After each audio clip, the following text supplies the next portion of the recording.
These are some of my favorite books.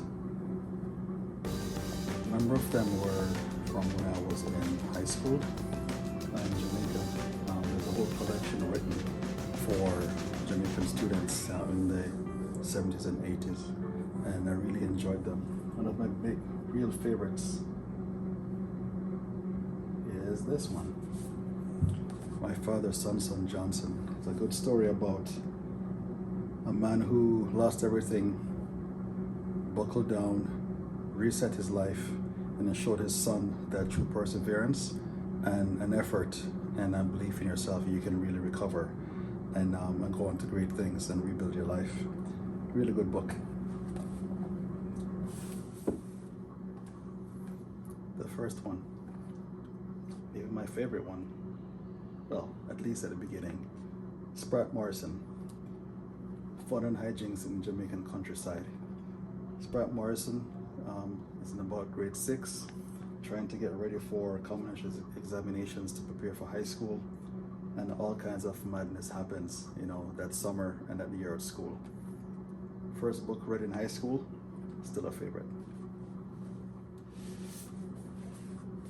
The Man, the Myth, the Legend, Chinua Achebe, Things Fall Apart. How life in a village can happen and mean so much to the people who live there, yet in a big scheme of things, it's almost like nothing happened when they live and die. But so much happens in a person's lifetime. And I think Mr. Achebe talked a lot about the impact of colonization on people's lives. And at the end of the day, on the big chessboard of colonial empires, the little people get crushed and disappear and don't matter to the big powers that be. And a very important lesson about our place in the world. Good writer, really good. Those books inspired me when I was about in high school, teenage years, to make my own books. At some point, I was going to go out and be an author and write my own material. So I've done that. For the last few years, I've been working really hard on a number of projects.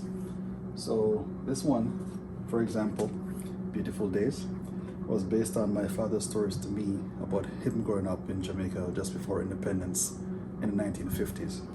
And he had a great thrill reading this book himself and reminiscing on his own days and being in school. And one of the big lessons here from this book was the matter that an individual sets their own path in life, but it only becomes when you make a decision to try and to change your circumstances. The other part of this story that was really funny was this notion that people have different perspectives on how life should be lived. And then there's two brothers in this story. One believes that life is take no prisoners, battle to the death, and there's no favors given, no love lost. And the other one believing that we can only survive by helping each other, no matter how much sacrifice it involves. Tough decisions to make, tough debate, and in the end, it's a good conclusion. So, I love this story.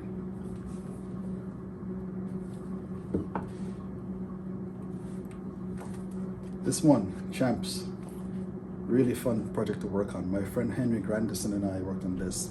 It's actually a graphic novel or comic-based length novel, and this one was about Champs, the phenomenon that makes Jamaica what it is in the world track and field legend or history.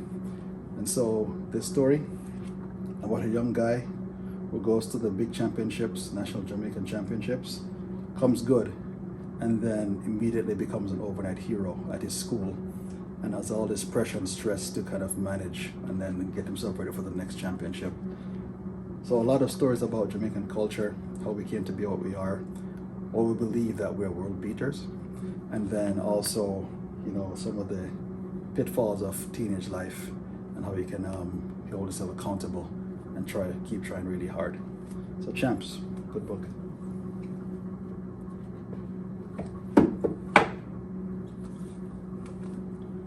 The Contemplations of John Sakwabena. This book, I enjoyed writing it so much because at the end it was like a journal of what I've learned in life and seen in life. and then me documenting this, from the perspective of an old elder in a village, telling his life story to young people. So I put this book together over a few months, and it's called Contemplations, similar to the Meditations by Marcus Aurelius, the old Roman general. And hopefully, if you check this book out, you might like it. It's a lot of familiar territory if you have lived any kind of life into middle age, children, work, family, personal ambition, lessons learned, and how to correct and help yourself to be better for having learned some tough experiences. So check it out. The Contemplations of Jan Sakwabena. Yeah. This one of mine was my first efforts, The Great Rewind.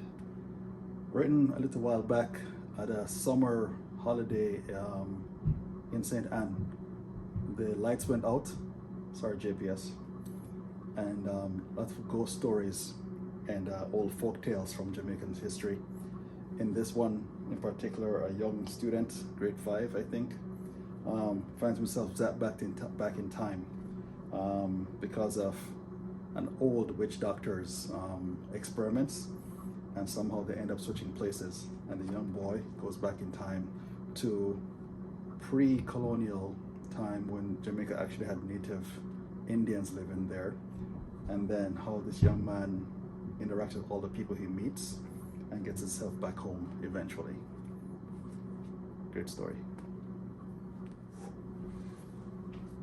This one, Yeshu, A Father's Reward.